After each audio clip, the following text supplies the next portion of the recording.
Hi, folks. Welcome to the Chris Voss Show.com. Hey, this podcast here, of course, coming in with another episode. We have all the best audience, so we certainly appreciate you guys tuning in, especially those guys who listen to all the way to the end of the show, which usually has the best parts as we go along. So thank you for tuning in. We certainly love and appreciate you guys. We have all the best audience. And be sure to tell your friends, neighbors, relatives to subscribe to the show. We certainly appreciate it. We've been growing immensely. And tell them to go to iTunes, Google Play to subscribe to the show. You can also go to youtube.com/Chris Voss. You can subscribe to the podcast, hit that bell notification button, and also see all the wonderful tech reviews I do. We've got a whole mess of really new, cool technology products from companies like JBL. You name it, it's kicking around here. And we're so far behind on reviews, it's not even funny. So be sure to subscribe to the YouTube channel so you can get that as well. The most excellent, bestly guest that we always have on the Chris Voss Show. We have another one today, William Campbell. William is an author, podcaster, and entrepreneur. He spent most of his life in Ireland, and he has also been educated in the UK and the US, and he's lived in Italy, Germany, and Thailand. In 2010, Brandon Books published his book, Here's How: Creative Solutions for Ireland's Economic and Social Problems to Positive Reviews. Since the publication, several of the innovations suggested in his book have been implemented as government policy. Welcome to the show, William. How are you? I'm very well. How are you, Chris? Good, good. And you're coming to us from the UK today, correct? No, I'm in Berlin in Germany right now. Oh, okay. I'm sorry. Well, I come from that era of children where it's all the UK. Oh! Like Russia is just like still USSR to me. As far every time I see it on the map, I see USSR. But what can you say? I went to public school as an education, so therein it lies. Give us your plugs, William, so people can look up you on the website, your podcast, all that sort of good stuff. I think the most interesting thing for people will be the Challenging Opinions podcast. It's not hard to find, just challengingopinions.com. And a little bit like yourself, Chris, I try to talk to interesting people, but somebody who's got a point of view that they're pushing, and I try to push back against it. So whether it's sort of left or right, I try not to fall into the silo of always talking to people who agree with me. In fact, I seek out people who I don't agree with and try to have an intelligent conversation with them. Well, that's very un-American of you, but you're not American. So here in America, we just try and find all the stories that support our prejudice and biases. I think you're not the only ones guilty of that. Yeah. So I think it's pretty interesting what you're doing. So you kind of have like a counterpoint that you set up. So you find people with an opposing thing, or at least you try and take the opposing side, kind of like what you would in like a debate sort of setting where you have a counterpoint sort of situation where you have these two opposing thoughts. That's pretty interesting. I like that concept. Exactly. And also try and keep it civil so that people actually learn something rather than just shouting at each other. That's got to be the fun part. Does it work pretty well most times, or does? I think it does. I think people appreciate when they're being listened to, and there's nothing like making some center ground. There's nothing for that except listening to people. And when somebody feels they're being listened to, that's when you can really, make progress and make compromises with people, I think. Yeah, and maybe we need to do more of that in the world. It's really hard to do that right now with what's going on in America, because some of the things that are going on in America deal with racial prejudice and discrimination, which are very ugly things. And racism is almost like someone who's has a fetish for something. It's very hard to get them to change their mind once they've locked into that. Now there's certain examples where people do change, but here in America, a lot of people, most people, if they're born into a political party, they stick with it through their life and they rarely change. Probably the same with religion and other elements.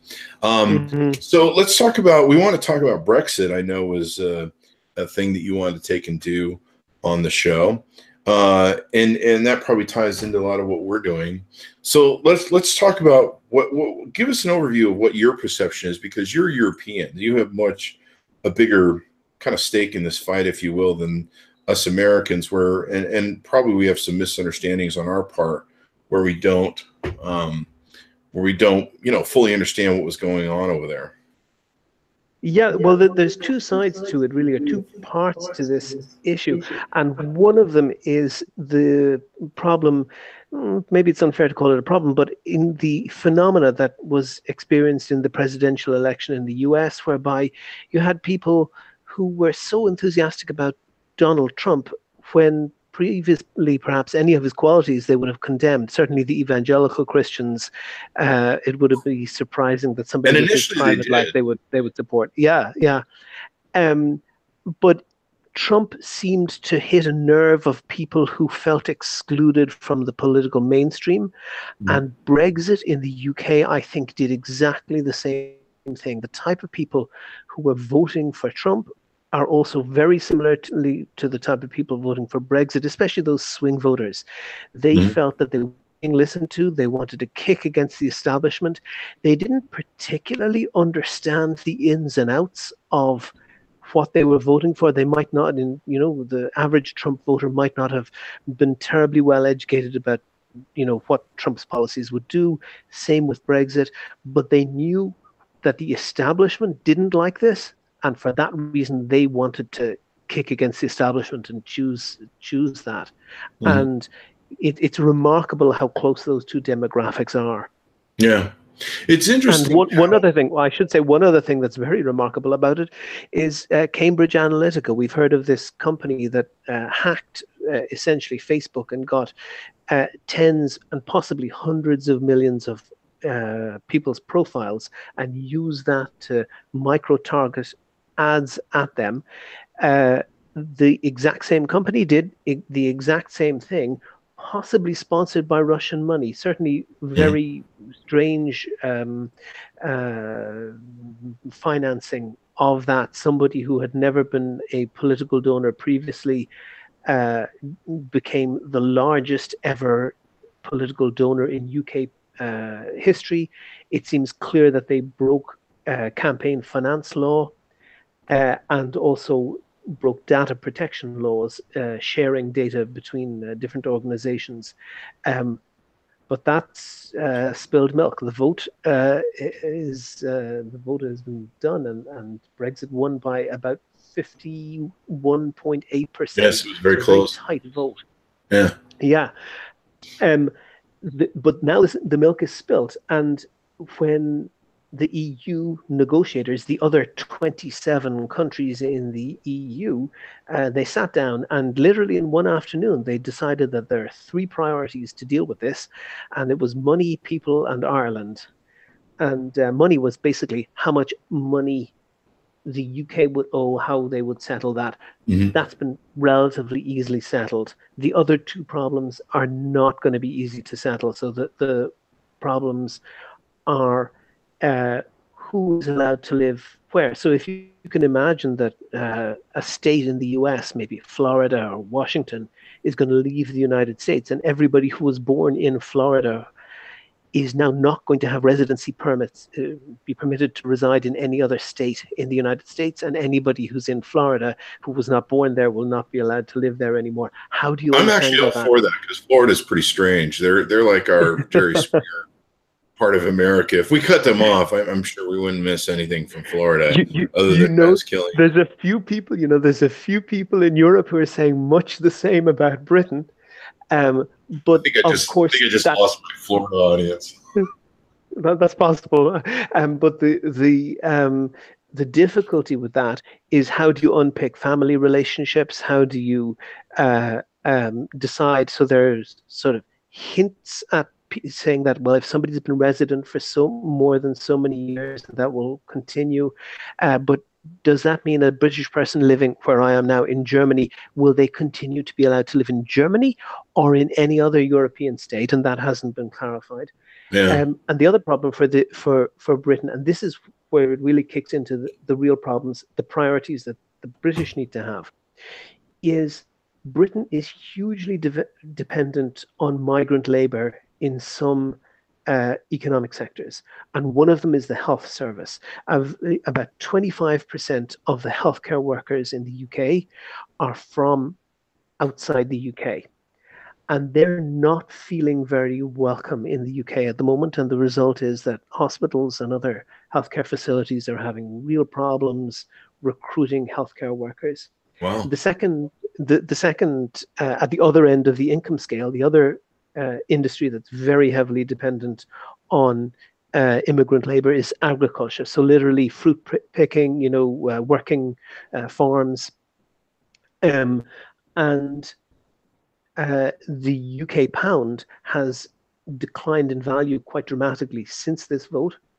So that means that people who might have come from maybe Romania or Poland to pick potatoes or to process vegetables, it's not worth it so much anymore, and they don't feel like going because they feel like it's a hostile atmosphere. So it's not really clear. So one of the organisations in the UK that's very concerned about this is the National Farmers Union.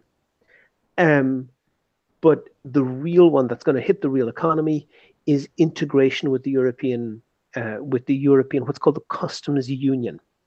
Mm-hmm. That means that, for example, there's a Nissan, the automobile company, has a very new, very modern auto plant in a place called Tyneside, which ironically was one of the places that voted most heavily in favor of Brexit. This plant employs an awful lot of people. This area is very heavily dependent on it. They move 200,000 components in and out of Britain every hour that they operate. Wow. So what has yet to be explained, and they've only got a year to sort it out, is if all of those 200,000 components per hour have to go through some sort of customs clearance, how's that going to work? And really, nobody's got a good answer for that question yet. It's an interesting thing that got us here. I as a kid, I was a student of history, and I hated history, the class, but I loved history books, and I read a lot of JFK, Eisenhower, Roosevelt. And one thing that always interested me was seeing the decisions that we would make through presidencies that would affect other presidencies. Vietnam, of course, was one that was one sort of dark period that played through several of our presidential administrations and only seemed to get worse from administration to administration. Mm-hmm. And this is one of them. I think the early seeds of this, you can hearken back to the Bush administration. I'm not being political here, I'm being factual. But it's a well-known, agreed fact now that the Bush administration, when they went into Iraq, which was unwarranted, just to I don't know, outplay daddy's hand as a son, we went into the Iraq War and we destabilized the Middle East. The guy was a monster and a butcher and stuff, but he was able to keep the Sunni and Shiite factions from starting their own little civil wars. And he kept everybody all playing nice, and he fought with Iran, so he kept Iran sort of on their heels. But once we destabilized the Arab nations in the Middle East, then weird stuff started happening, and then we saw, of course, the Arab Spring, and we gave more power to players. ISIS arose from Iraq, and there's a lot of people that over here that blame Obama for pulling us out of Iraq, but when he took office, we were number one broke. We were going through the greatest recession we'd ever seen, almost a Great Depression. We came so close to our economy halting, it wasn't even funny. And people were sick of 10 years of war and $4 trillion of the Iraq war. And so, we had a president who was having to deal with a nation sick of war, which we've seen over the years. One of the reasons we didn't go into World War II initially, like we should have and could have saved probably a lot of lives on our end and their end for what we had to go in and fix when it was almost, they were almost encroaching on our property, we got sick of that war too, and World War I. And so the reason we didn't want to do World War II is because we were protectionists and nationalists at that time, and very populist, where it's like, we're just going to worry about us. Fuck you guys. Have fun, Europe. cleaning up your mess over there, and then once it became to a point that we were being attacked and the fight was coming to us, we took the fight to them. And when you really think of if we would have stepped into that war the moment Berlin and Hitler started making their first transgressions into other countries, we could have shut that thing down and saved a whole lot of American lives and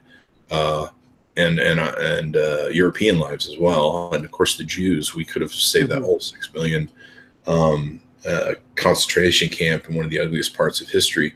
So it's interesting how it can really backfire on us when we don't step up and take care of problems, or when we create problems. There was a lot of problems I remember reading about with John F. Kennedy, the Bay of Pigs, Cuba, Russia, a lot of things that, he got handed this bag of goods and they had to try and make them work for the prior administration as they were developing. And, I remember reading years ago, Castro loved the U.S. He wrote to them as a child and sent in a dollar or something, or peso, whatever their monetary was in pre-Castro Cuba, asking, and he wanted the State Department or the feds to send him an actual dollar because he feared the U.S. so much. And at one time, he was in play towards us and Russia to who was going to run his country when he took over as a revolutionary. And we snubbed him because we wanted to support, I think it was Ferdinand, the prior corrupt president that was there. And so he went to, I think. And here we are. You look at now, if we would have embraced him and said, you know what, that guy was corrupt, we'll just let you switch that one out. Imagine how different the last, 50 years now or 60 years that we've been at war with Cuba, and it's achieved literally nothing. Yeah. Chris, I think I'd agree with most of your, the points. You did a little tour of the world there. But as somebody who's, from outside the US, and obviously my podcast talks a lot to people in the US, but I would maybe encourage you to remember that once in a while the US has had victories as well, and has, stepped up and do the right thing. And I'll give you one example, and I'll give it to you because I think very few people in the US actually know about it. Because after, as was the Soviet Union and the US, and with the help of Britain and France, defeated the Nazis in Germany, Churchill, who was the British leader at the time, wanted all the senior Nazis just shot on the spot. And the Soviet Union, under Stalin, wanted to have show trials, which was his sort of speciality. The US came along and they said, no, we need to have real trials with real lawyers, real charges, and if people are found guilty, they pay the price. And that happened. And the US initiated right across the area of Germany that it controlled what was called a denazification process. And that process was going into every town, every village. And the first thing they did was they locked up every single Nazi Party member and then let people out slowly, and were very careful about how they did that. And they made films and they educated the population, and they founded newspapers which are still being published in Germany today, but in particular made one incident that I was aware of, made a film of all the concentration camps, the death camps. And they forced them to watch this film. And the way they forced them to watch it, and of course this was on film, you couldn't copy it very easily, so it was brought from town to town. And when you went, when this film came to your town, you were told you had to go to the cinema on this date and watch it, and your ration card would be stamped. And if this film had been to your town and you didn't have the stamp on your ration card saying that you'd been, no more food. So for sure you were going to, and there was not a lot of food around, so for sure you were going to watch that film. And I remember seeing, and I can't remember which history book it was, but just a photograph, and the photograph was what would look to us like, kind of two women.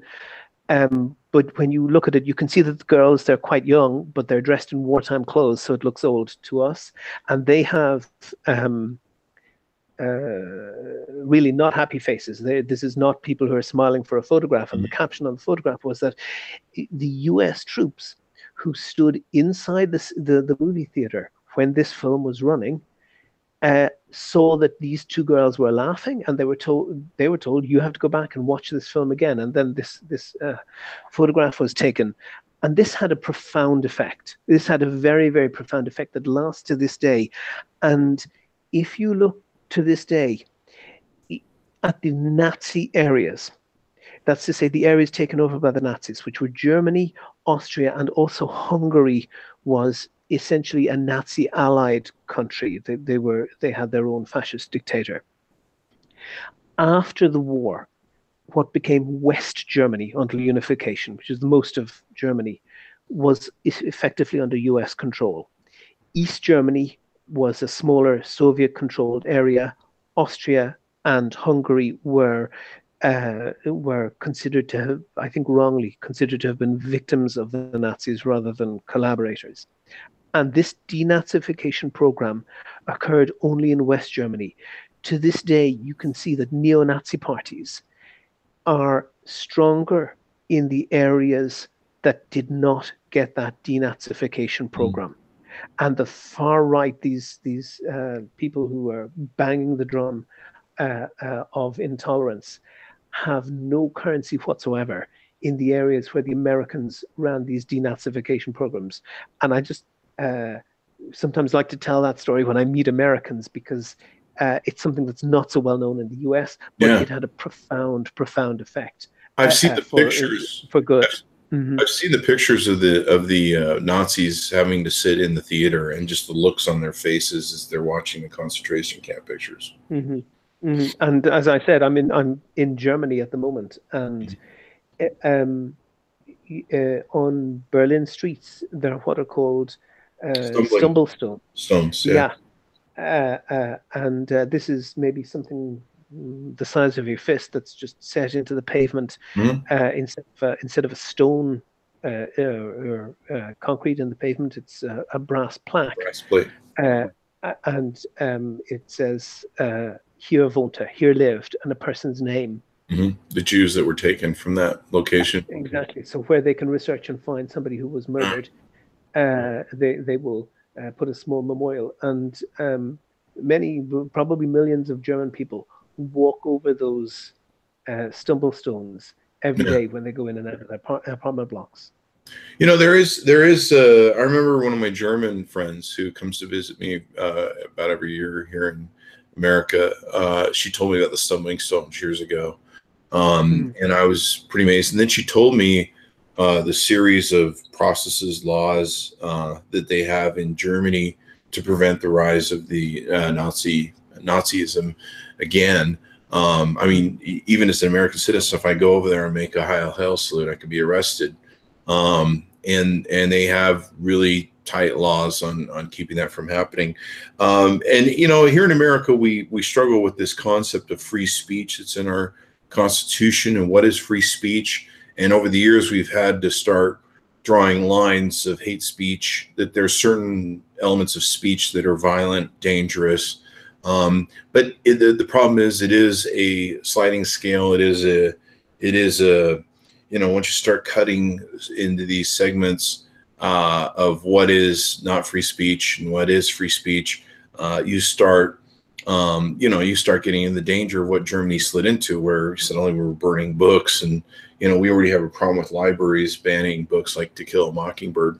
So what happened from the Arab Spring that came, and you can probably blame this on Facebook and Twitter as well, come to think of it. In fact, they kind of caused this whole thing when it comes down to it. So the Arab Spring overthrew a lot of countries, and of course destabilized the Middle East with us going into Iraq. And it started the Arab Spring started the Syrian civil war. And out of that civil war has just been I think it's millions of citizens from Syria pouring into, of course, Europe and any place that they can to get away from that ugliness. And of course, ISIS was able to spread through that. And of course, inside of Syria, ISIS was able to build a base, and then parts of Iraq that didn't give a crap after we pulled out. So out of that, to my understanding, that surge of migrants is what really created this populism rise. Brexit, America, everybody going, we want our country first. So Britain first, America first, all this sort of thing, because people really got tired of seeing the migrants come into their country.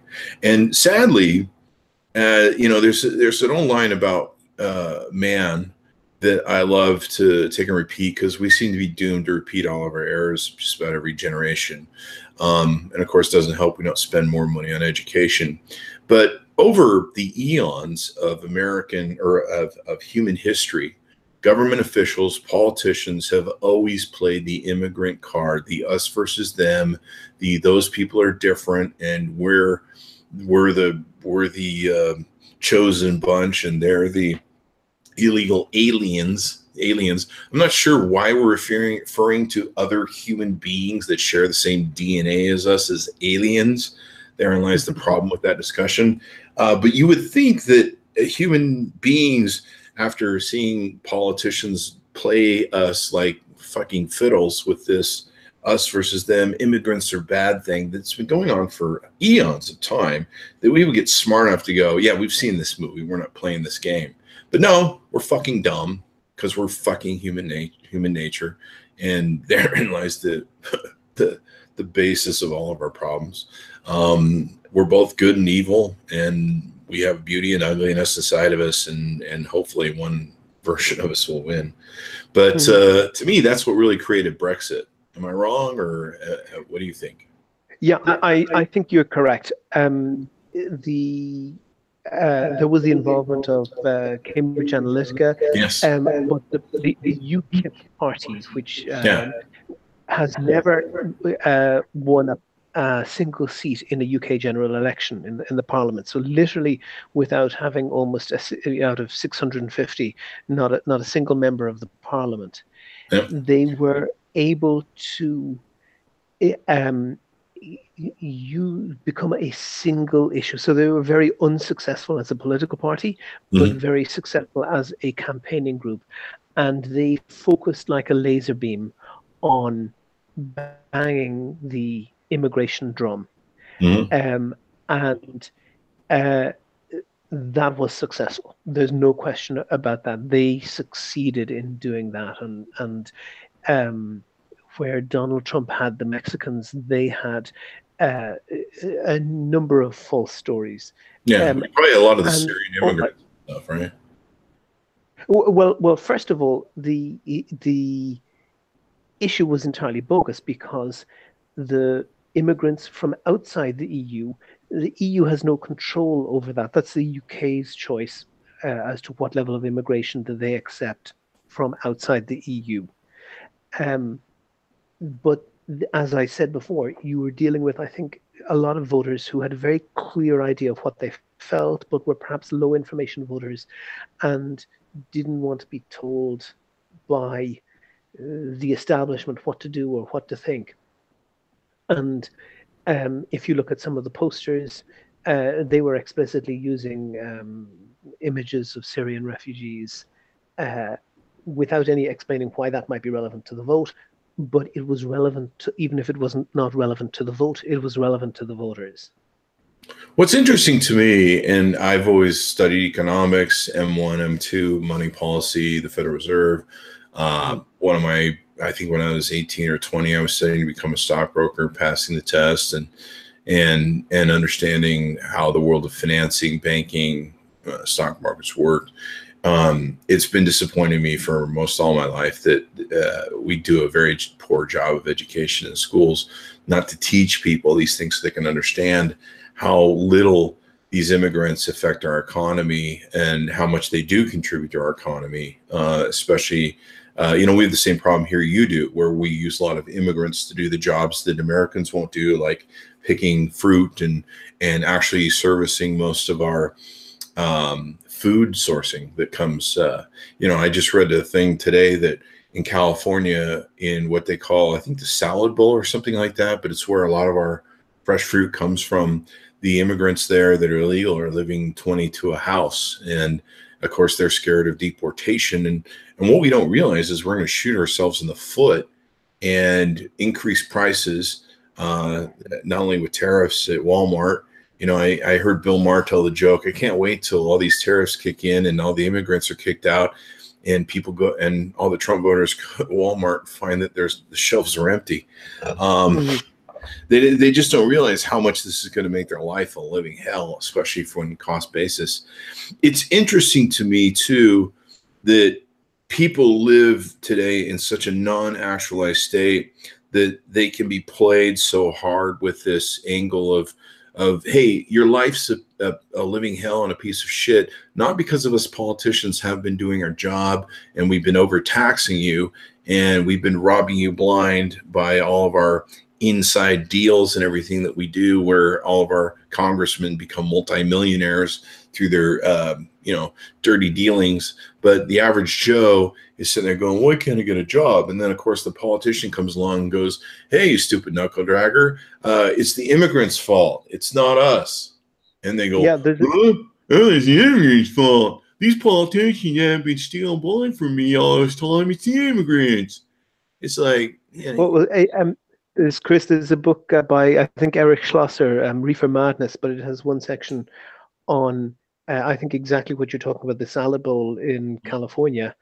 And he details very, very clearly how their large industrial conglomerates that are controlling the farming there, how they campaign quite carefully to have a very specific level of action against illegal immigrants. And they don't want to have all of the illegal immigrants kicked out. They want them just afraid enough not to cause trouble. They need that labor there. They don't want them kicked out, but they want them in just enough fear of being kicked out that they don't start demanding better wages or better conditions. And I thought that was a very, it was a good documentation of a very cynical move. Yeah, it's part of one of the things that came from the Syrian immigrants was ISIS. And of course, we created ISIS by leaving that void in Iraq, because we became more nationalistic and didn't want to mess with Iraq anymore, which is the problem we started and caused the destabilization of Arabs. So their world there in the Middle East. So we pull. Can I challenge you a bit on that, Chris? Sure, yeah. Can I challenge you a bit on that? I completely agree on about the destabilization that the Iraq war had, obviously, on Iraq. And you mentioned, and I think you kind of went very quickly past it, but there's, of course, and always been a lot of traffic, a lot of people from North Africa, in particular, live in Europe and work and study and so forth. And if you think the Arab Spring started in 2011, WhatsApp had a big influence on that. What did? WhatsApp, the messaging, the messaging platform, because everybody who lived in Tunisia or Libya or Egypt had a brother or a cousin or a friend who was working or studying in Europe. And while you're a dictator, and when you can control the information and you can say, basically, it's me or oblivion, then that's pretty convincing. But when somebody's got a phone in their hand and their brother is sending them a message saying, no, actually, in other countries, it's different. There's democracy. There's better economy. There's better freedom. You can say what you like. People draw a cartoon of the political leader on the front page of the newspaper and the editor doesn't get sent to jail. Yeah. And I think the business model of being a dictator in an information age has just changed dramatically. And that enormously destabilized the Arab world, North Africa and the Middle East. The Middle East is slightly different, but particularly in North Africa. I totally agree with you. That's what I was referencing earlier when I said Facebook and Twitter. WhatsApp, and even in China, I think there was Telegram or one of the apps that they were able to use even after the governments were shutting off the cellular systems. They could still use certain things to get around it. But out of that, we created ISIS, and you can't blame a president. Yeah, I mean, it was public opinion at that time. We were all sick of the Iraq War. We all were sick of $4 trillion in debt. We were almost broke in the Great Recession, so we didn't have a bunch of money left over to throw at wars. And so it was time to, quit policing the world and pull back a bit. But out of that void was created ISIS. And I think the large part of immigrants coming to Europe, and then of course the ISIS attacks, the terrorist attacks that came with them, and a lot of people started drawing comparisons, of course, to we're letting the Afghans in or the Syrians in, and they're ISIS is infiltrated with them and coming through with them, and they're just running across the borders. And that's not entirely accurate. I mean, there have been some terrorist attacks. They haven't come from people who came as Syrian refugees. Yeah, but I'm not saying specifically that's what it was, but it created this mindset among the voters, I think, where the voters were like, immigrants bring ISIS and terrorism and shit blowing up, and whether it's the Syrian thing. The reason I think I'm highlighting Syrian above other refugee is because there were so many of them coming in that were escaping the Syrian war. Yeah, that's true. But I think, and I think your analysis is correct, but it's not the only one. And one other aspect is the appeal of a fundamentalist ideology, particularly to people who it seems to be have an education in the very hard sciences. So if you go to an Islamic scholar, somebody who spends time studying the Quran and understanding the background and how it was written and the various shades of meaning, you'd have it very hard to find a Muslim extremist. But if you, and the population from which people like suicide bombers are drawn are typically people who do not have a very good understanding of the Quran. It's people who have studied engineering, physics, mathematics, and very hard sciences that give you very clear yes or no answers. And it seems to be that type of personality in particular is attracted to that. And when you mix that in with a degree of maybe social isolation, that seems to have become a very dangerous mix. And that's an appealing alternative to the obviously very corrupt dictatorships in the Middle East. Yeah, I mean, certainly these dictatorships really helped us sort of go along, and of course, and alternatively, social media. YouTube. I remember seeing during the Iraq War the Sunnis and Shiites and Al Qaeda posting their videos on YouTube using these social media platforms as propaganda. That also helped drive ISIS and everything else. I remember seeing them post videos of them sniping out American soldiers, which were just horrific to watch. And they would be playing their music, for propaganda purposes through the video and doing, their chants of whatever their political things was. Yeah, I think that really hurt Europe, and it was probably already a great field to play on. I don't mean great as in a good thing, but basically us coming out of the recession in 2000, from 2008 on. I know that Europe had a hard time with that, especially pensioners. You guys had a lot of banking issues over there. It really upset a lot of people's retirement and finances, I think more so here than in America. That's true. Yeah. And so that just created a fertile ground for, people being disillusioned, upset. And of course, a politician comes along and goes, look over there, it's those immigrants. And in the meantime, I don't know what's going on in Europe, but we have a political administration that is just turned us into a cash register, and they're just enriching their billionaire selves with tax things. And the sad problem is they're making people's lives worse, especially the Trump voters in the middle of the country. The farmers and stuff now are being inflicted upon by these reckless tariffs we're putting into place. And I was just reading the other day, there's there's a couple ships of sour gum that we've exported to China that are stuck in the middle of the sea between the U.S. and China because of the tariffs. And I'm sure that that's breaking the bank or probably bankrupting farmers, which are usually on the edge of bankruptcy here in America as it is.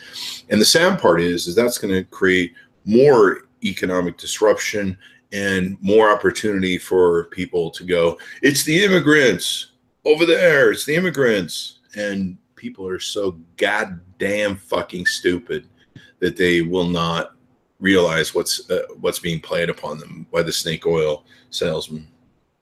That's possibly true. I mean, if I can bring anything brighter to it, in the US, there's, I think, a very strong tradition of the separation of powers, and that has prevented the deterioration of the democracy. I think in many instances, it's a very important safeguard. Actually, what's been deteriorating the thing, and I think this is what you're saying, has been the deterioration of that separation of church and state. The biggest problem we're having right now is the influence of church over the state and the commingling now, the collusion of church and state that is becoming a huge problem here in America.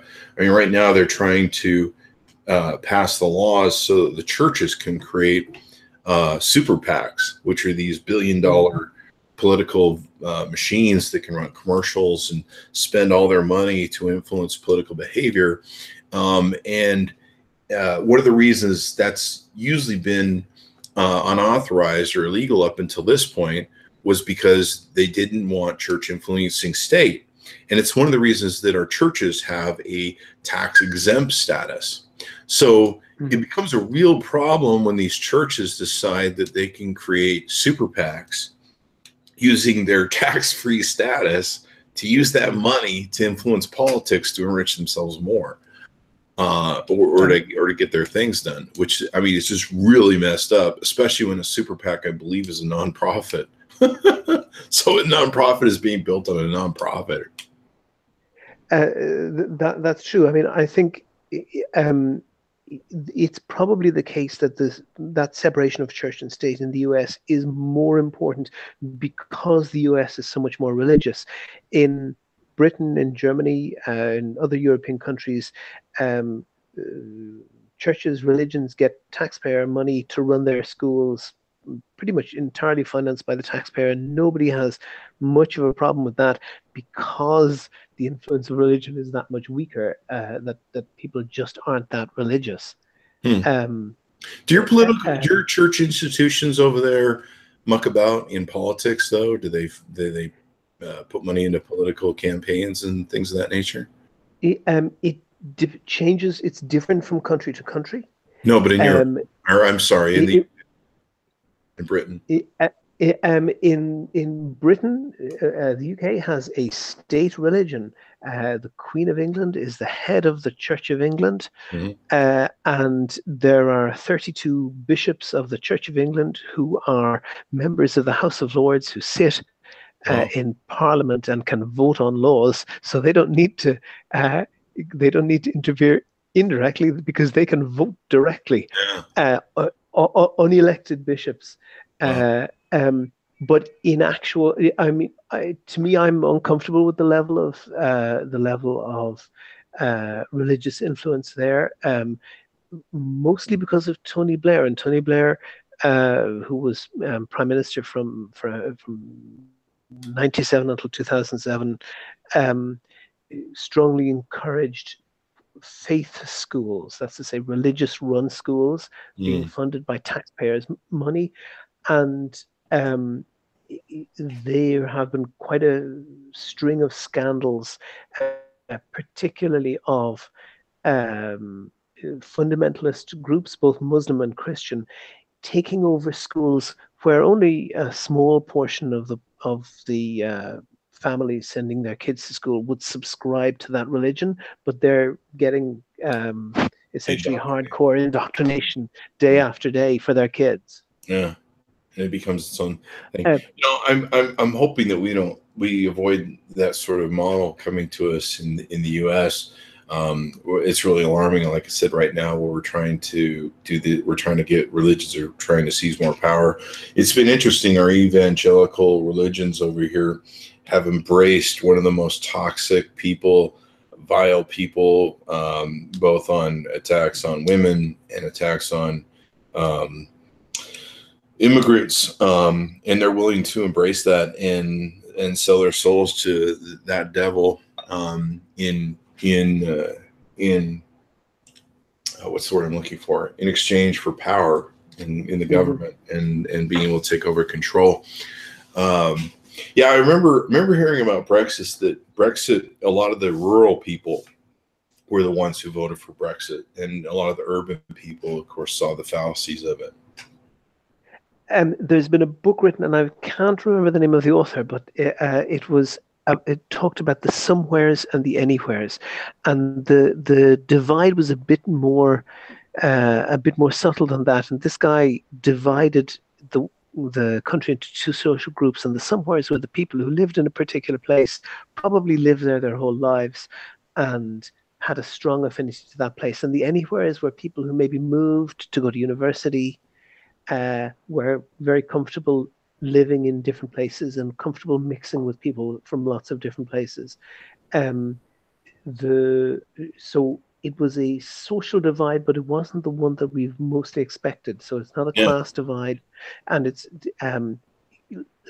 London, of course, being so cosmopolitan, was very strong pro-European vote, and by that analysis had lots of anywheres. Lots of people moved to London also from places in the UK. And then northern cities, industrial cities that have maybe gone through industrial decline, what might be called the Rust Belt, were the places where the very strong anti-European Brexit vote was. So we had the very similar thing. We have what are called the coastal elites, where we have on both coasts the largest populations concentrated, and those populations are the most liberal. And like you say, if you live in a very tight city, crammed with a lot of people from all walks of life, all colors, all races, people, ethnicities, I mean, it's a mosh pit of humanity. Well, yeah, this is the irony. The irony is the people who hate the people who hate immigrants most are the people who never meet immigrants. Exactly. And when you live in a city, it's very hard to be a racist, because if you are, you're going to be seeing all the people you hate like all day long. And I imagine it is possibly racist in a liberal city, but for the most part, you end up making friends with people of all different of all differences. And you learn, how to get along. You have them as friends, and you see the values, you see their lives. You find out they're just like us. They want to find the love of their life. They want to get married. They want to raise kids, and live happily ever after. Hopefully, with a financial life and career and all that sort of stuff. People want pretty simple goals when it comes down to it, and so. We went through that with our extension of what you guys did, and Cambridge Analytica, like you keep saying, is the thread that runs through Brexit and Trumpism. And basically what they did is they took what politicians have done for years and they attached it to social media and went hog out with it and tapped into people's darkest prejudices. That they found closeted for the last 8 years when we had an African-American president. Well, we did things like approve gay marriage and accept transsexuals as beings, and et cetera, et cetera. We started doing all this stuff for the good of humanity, at recognizing that we're all human. And then those people who resented those things, largely because their economic bases were being put asunder, and I don't know if you guys have what we have here in Britain. One of the problems we have was NAFTA, and the people that are living in the steel, or what we now call the Rust Belt, it used to be the Steel Belt, I think, They can see very actively their jobs moving to Mexico to cheaper labor. They can see automation taking their jobs away, and they're left with nothing. And like you mentioned, they're in these geographical rural areas that just become ghost towns overnight as these, big job places leave for cheaper labor. And we have this huge problem where we have the flyover states, the center of the country, the red people that are wonderful, valuable human beings, sadly are being impacted by this changeover that we're going over in our society, where we're going from, a mechanical age, industrial age, where we're now becoming an information age and a more cerebral time, and time of automation and robots that are going to replace a lot of jobs. And sadly, we really should be spending our money retooling these people's education, maybe moving them out of geographic areas that have become ghost towns. It's sad that they, watching Donald Trump go, "We're getting your coal miner jobs back." I mean, was there a whole lot of people that are like, "Yes, I can get black lung now. I'm so excited for this. I can go back to work in an environment that is so risky and can kill me so quickly and easily if something goes wrong." Yeah, that's what I want to do. And we're stuck in this juxtaposition between going from one age to the next. And, we got what you guys got with Brexit. We got a clawback where basically here in America, everyone from their late 50s and 60s that were raised in this era of racism, rampant racism, and the control of the Great White Way. I can say that since I'm also white. That's really what they wanted. They got this clawback where they're like, "You're not going to progress, and this is our last ditch effort in our retirees to pull you back to the way we used to be, because we feel we're losing our Great White Way power." And that's really the referendum of what we had. I'm always shocked when I see somebody who isn't white supporting Trump, but what can you say? The Barnum Bailey said it best: "There's a sucker born every minute." So let me ask you this. How do we get out of this? Where do we go from here? Certainly Donald Trump and Brexit was kind of a shit show, but Donald Trump took the shit show to a whole new level, to a point where Europeans said, "Holy fuck, we're not doing what these two idiots did." We saw the thing with Le Pen and Macron in France, which was the next referendum after our vote. And people took a turn back to the left and said, "Okay, yeah, this is a bad thing."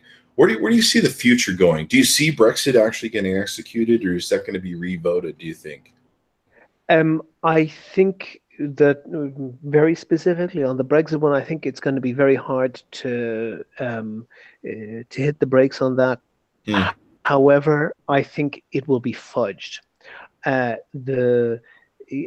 One particular British commentator said that for a long time Britain was half in the EU, and they may end up, just instead of being half in, they'll be half out. That probably is the worst possible outcome for Britain in the long run.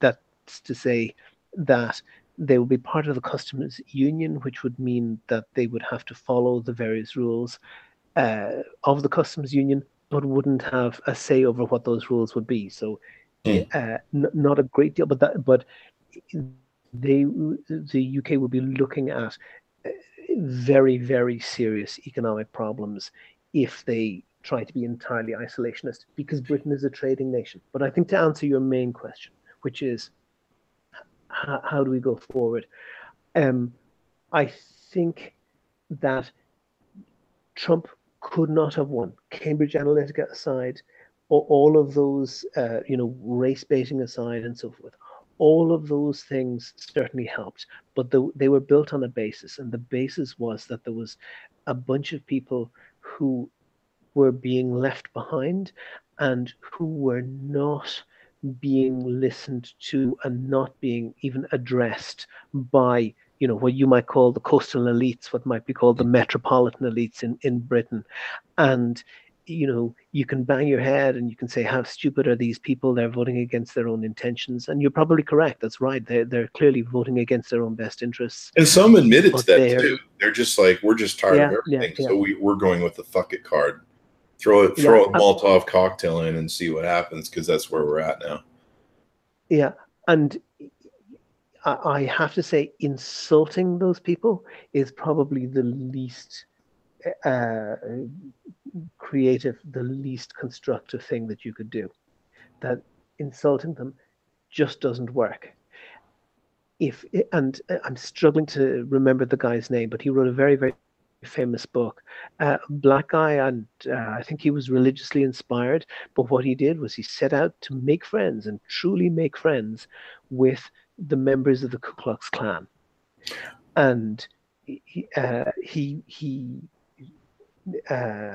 just didn't try to convince them of anything, didn't try to persuade them of anything, just was a friend. Mm-hmm. And inspired many of them to leave. And indeed, I can't remember, it's unfortunate I haven't had a chance to look it up, but he essentially destroyed the entire organization by befriending its leaders in his area. And it's an inspiring story. I think I've seen videos of him on Vice, or I've seen videos of him hanging out talking. Yeah. I think he went into He's an inspiring speaker, and makes friends with guys. He even goes to rallies, KKK rallies, and just have conversations like, let's talk about why you hate and exactly. And I don't want to make the comparison to the Trump voters, but I just want to compare that if you become the cliche that they hate, it is very easy to continue hating. But if you challenge that and you can say, no, actually, I'm just a human being. And if you just be a human being, it's much more difficult and for exactly the same reason that you get the highest levels of anti-immigrant feeling where you don't get any immigrants, because they're seeing these people as a cliche, just as a report on a TV news station or whatever. But when it's the guy who sells you your coffee in the morning, the guy who's driving a taxi, the guy who is the doctor who treats you in the hospital or whatever, it's very hard to hate on specific individuals who you meet in your daily life. It's much easier to do that with a cliche. And right now we're stuck in this middle part of history where we have an aging racism era, born and raised voting bloc that is in our senior citizens. I'm not saying everybody, but largely the Trump voters. And they came from an era of extreme white power and control, extreme racism. A lot of them have closet racism, whether they believe it or not. I'll talk to people that are in the senior groups, and they'll say, I love Trump and I'm not a racist. And you're like, okay, well, so you're not a racist. And then once you start talking about different people, like Hispanics or something, you'll hear, those people in their culture, that culture that they have. And then you start hearing these white supremacist words come out that I don't think they realize are racism or show their bias. But the more they talk, the more they tend to what's the right word? To reveal themselves. Expose themselves and reveal themselves. And I don't think a lot of them are aware of that. I think they just have a generational, they were raised in that generation of the 60s and 50s and stuff, which are the Trump voter bloc. And they want that back. And the biggest problem that they've seen is their loss of power. They see the increase of immigrants coming over and taking over blocks. I was recently watching, I think it was a Vice show, where they were talking with and getting updates from Trump voters. And one of the Trump voters' issues was their worriness that there would be more immigrant voters that would start to control America over them. It's a real power fight over the Great White Way.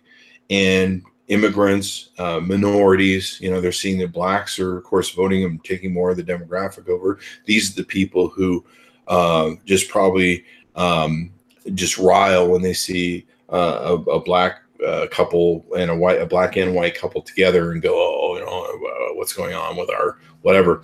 And so we're stuck in this middle part of history where this old block is dying off. They're fading away. They're moving into retirement, and of course they'll pass away eventually, and that block will be gone. That block of our or several generations that were raised in that racist environment. These people were still raised in an environment where we had a colored and a white, bathrooms. We had colored and white water faucets. We had colored and white places they could go. If you were black, you couldn't go through the front lobby of nice hotels. You had to go in through the back door.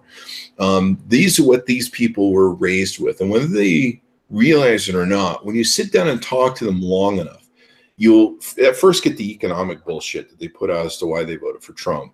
And then if you talk to them long enough and get into them, or what's interesting is you bring around other people of other minorities, then you start seeing the racism that's very latent and very closeted with them. And I don't think a lot of them even realize it. Sometimes you'll see the misogyny. Like I remember watching interviews of Trump voters in small towns like Pennsylvania. And you would see them talk about, it's about jobs and it's economy, and I'm tired of my job. And the longer they talk, then the misogyny comes out, or the racism comes out. Like I would hear, you start hearing comments about Hillary Clinton and her feminism, or the fact that she is a woman. And then you would hear the misogynist stuff come out. And you realize that people were putting up a front, that what Cambridge Analytica played to was the deepest, darkest, ugly prejudice that people had. Now, in the middle part of our history, we have a new chapter hopefully beginning. We have this wave of these youth voters that are now really enraged by, they've had to live every day going to school, wondering if they're going to be slaughtered that day. They go through all these drills every day of what to do in an active shooter situation, which I can't imagine the terror of just going to school nowadays. And then these school shootings that are happening really on a daily basis here in America, which you guys don't have the pleasure of having over there in Europe, thank God. I might move to Europe. And so we have this, but we have this huge voting block that is now really being activated. And we have these young kids in this new voter blocks that they're used to living in the whole world. They're used to being on Instagram and social media. I mean, even social media opened up the world to me. After Twitter, I suddenly had international clients around the world that I was doing business with that I could never really ever know that I would have done that before without social media. And so these people are also exploring other cultures. They're seeing pictures of different other worlds and countries and ethnicities and cultures, and they're embracing those. They're watching on Instagram, this country is that, and people posting their travels. And to me, I think there are a lot more international sort of thinking sort of people. They see the world, and it's become their metro, if you will. It's become their big city, if you will. And hopefully with what they are calling right now the blue wave, which is supposed to come in 2018, where we take back control of our government and hopefully control over the White House, where there isn't a supporting Congress that just lets the president run willy-nilly, which wasn't supposed to happen. They were supposed to be the policing units of our thing. So hopefully we have this wave coming. Do you see any of that going on, where you have a blue wave that might flip you back in the coming years? One thing that's very different about the European politics is that the pretty much each country has two parties, and that's a break on extremism. So, for example, in the US, you've had kind of general moderately conservative government for most of the history. But when even one party gets taken over by radicals, it has an enormous effect. And I think, and I've spoken to people in the Republican Party, maybe older people who are really quite startled of what's happening to their party. Yeah. And how been taken over by people with an agenda just to reduce taxation. Yeah, the GOP has had two really pulls to the far right. There was the Tea Party, and then there was the Trumpism. Yep. there's feelings that the Democratic Party is being pulled to the extreme left as a thing. Now in Britain, you guys have the Tory Party and the Labour Party. That's true. That's in Britain. There is also not as strong as it used to be the Liberal Party, which up to 2010 were in coalition government with the Conservatives. In Scotland, the configuration is different because there's a Scottish National Party, which actually is in government in Scotland, and other parties, Conservative and Labour parties, are much smaller. But in most countries in Europe, the parliaments have 4 or 5 or 6 or a dozen different parties, and a consensus has to be built across at least enough parties to make a majority in a coalition. And in a coalition, and there are advantages and disadvantages to that. But one of the advantages is that it's very hard for and essentially what has happened in the GOP is that a small majority of a small majority, so you've got 51% out of a group that has 51%, it means you've got 26% of the country and you've got complete power. And that's not something that can happen in a multi-party system. You need to build a coalition, and it's just that much harder to have an extremist government, because you might get one party to adopt an extremist line, but to get several parties to adopt that's quite unusual. Yeah. I've often wondered, because I've seen the coalition governments in Israel and around the world, the European, and it's kind of funny. Every now and then they have a referendum where they go, we can't all get along, so we have to quit and revote this thing, which seems semi-wasteful, but I suppose that's what has to happen in balancing that. I remember when Theresa May, she forced her own vote and shot herself in the foot with her. Yeah, that was a major error. Her attempt to grab power. I often wonder if in the U.S. we would have more of that. I mean, certainly in the most recent election that we had between Hillary and Trump, they both came with so much baggage, and especially with Hillary Clinton, she became the lesser of two evils. It became the lesser of two evils vote. I mean, I don't like Hillary Clinton. I have no problem voting for a woman at all. But Hillary Clinton over the past 25 years has said so many issues, so many political follies, so much sort of dirty political dealings and stuff. She was just horribly tainted in the eyes of the voter.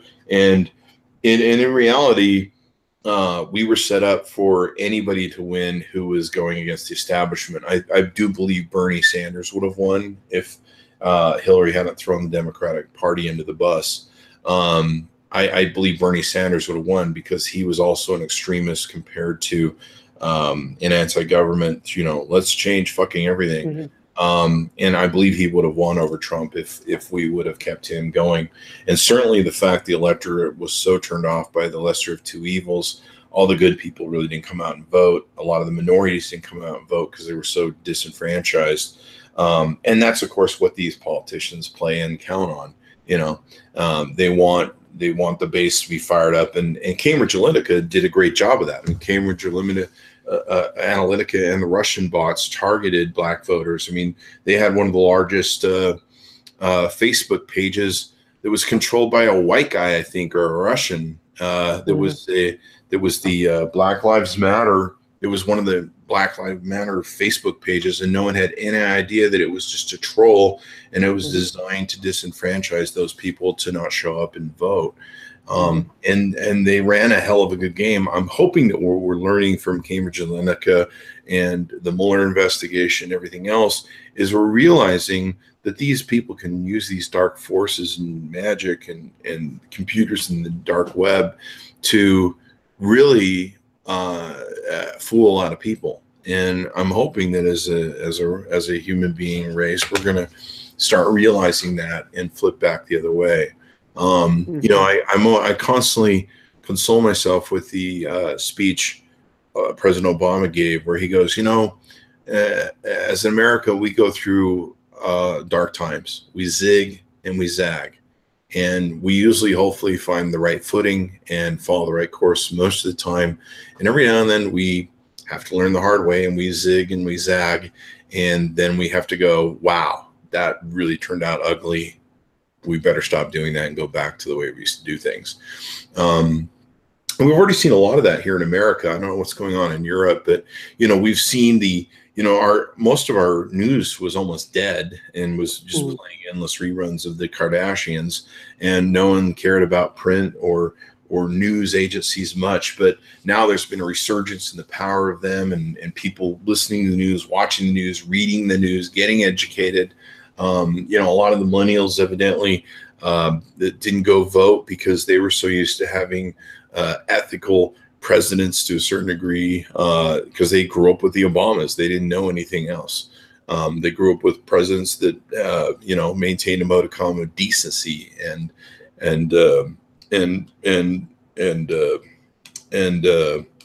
support, or I can't think of the word I'm looking for, but supporting the power of the presidency, what it means in the world and when it's spoken. And instead, we've just put a white trash mobile home running billionaire into the presidency, and it's just fucking Jerry Springer every goddamn day. It certainly seems entertaining from this side of the Atlantic. I'm not sure that I'd want to be any closer than I am. Can I move in your basement?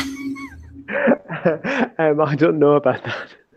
Because we could try and make some space. Get out of here soon, will you? It's I don't know what's going on. I mean, at least you don't have North Korea threatening to fucking nuke you guys. I mean, yeah, well, that's a whole other show. I have to say, though, it seems like, I hate to admit it, it sticks in my craw, but it seems like that Trump might have played the madman better than Kim Jong-un, or whatever his name is, because they've announced that they're going to stop their nuclear and rocket tests. And it might be because everybody was afraid of Kim Jong-un, not because he was powerful, but because he was viewed as being close to insane. Perhaps Trump convinced him that he could do a Kim Jong-un act better than Kim Jong-un could. Possibly. I think China had a lot to do with that, and I do think Trump put pressure on China to address the thing. But certainly there was a lot of political powers that came out of China to get this taken care of as well. I think China saw the Arab Spring and the problem that refugees cause. That one of their biggest worries evidently has been that either we might attack North Korea and there would be just millions of North Koreans in a refugee crisis pouring into China, and they would have to deal with this huge economic problem of that and the social, monetary, and of course, dealing with all these people flooding into the country. And there might be another thing that comes out of that crisis. There could be a new terrorism that comes out of that, new ISIS that might rise from immigrants of North Korea, et cetera, et cetera. I mean, who knows where that whole thing can just go to a shit show that it's probably impossible to predict the proportions it can go to. And so I think, especially when you saw recently with him going to China and meeting with China for the first time, I think China sat down with him and said, hey, man, look, we're done. This has got to stop. These last couple of years, we've seen the proliferation of their nuclear program and their missiles and what they're firing. And so I think a lot of that stacked on China's way. And it just reached a point, maybe with Trump just being a complete fucking buffoon at being an asshole on Twitter. China went, hey man, we got to get North Korea to fucking shape up and ship out, because these two stupids are going to fucking end up destroying everybody, right? Yeah, nothing happens in North Korea that the Chinese don't at least allow to happen. It might not be that they're deciding it, but they're allowing. And I think for a long time they were perfectly happy for North Korea to consume a lot. North Korea or China and Russia have let North Korea do whatever they want, so that we keep focusing on them, so that they can get away with all their dirty tricks around the world. Yeah, it consumes energy. That's the purpose of it for them. And when it starts to look a little bit too dangerous, they're kind of reeling it in. Yep. And I honestly think that recently, when Russia likes us being in Syria and us having the problem of trying to still fight a war and drain us of economic stuff, it's the same plan that Al Qaeda had with their terrorist leader who blew up 9/11. His whole thing was to just economically disrupt us by having us spend our own money like stupid pigs in credit and breaking ourselves and driving us into recession. That's what he saw in going after 9/11 and the Twin Towers, that we would respond in kind and crazy and spend all this money, which would sink us into an oblivion of recession that would wipe us out, which we actually almost did, spending $4 trillion in Iraq. You can certainly say that was a contributor to us in the Great Recession we went through. And that's what Russia is doing, in supporting. And I think when Trump came out and said, hey, we're going to pull out of Syria, I think they dropped that chemical bomb on purpose to keep us in Syria. I think they dropped that chemical bomb a week later on purpose to draw us back in, because they like the drain that it has on us. Yeah, I don't know about that. I'm slightly limited on my time, but I think it's probably worth discussing Russia very, very briefly. Sure. Vladimir Putin was a KGB agent based in East Germany at the time that the communist government fell, and he's highly aware of that. He is very conscious that any civil unrest in his country could cost him his neck. He's in a dictator trap. Dictators don't retire; they either die in office or they get shot by their whoever overthrows them, because they've committed so many crimes along the way that they die in the Hague. Yes, exactly, because that's the other. That's certainly where the Syrian president is going. It's just a matter of when. Yeah. So, William, I don't want to take any more of your time, but I'd love to have you on the show again where we can talk some more of these items. And I like having some international content. This has been very enlightening. Yes. Will you give us your plugs again that people find you on the web? Yeah. I'll just give you one for people who want to hear the podcast. It's challengingopinions.com. Very simple.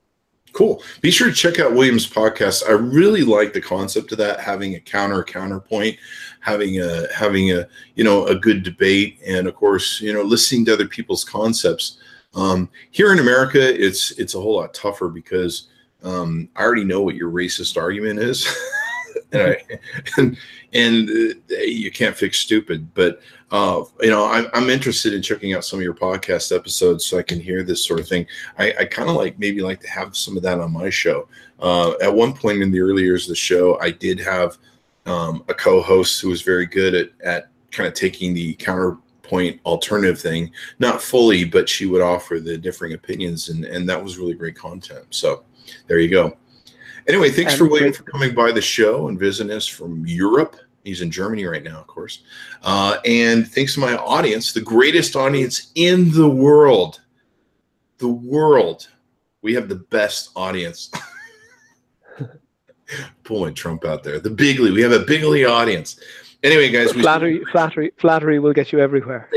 Flattery will get you everything. So we certainly appreciate you tuning in. If you've listened this far, we love you even more. You're the best. And I will be beholden to you as a friend forever. Anyway, be sure to tell your friends, neighbors, relatives. Go to iTunes, Google Play. Hit that youtube.com/Chris Voss bell notification button so you can take and do there. We have puppy. We have the puppy. Rocky the puppy is growing up, and his videos are being dispelled on YouTube as well as the podcast. So you want to do that. And of course, all the reviews we have for the Chris Voss Show. Thank you to everyone for tuning in and our guests, and we'll see you guys next time.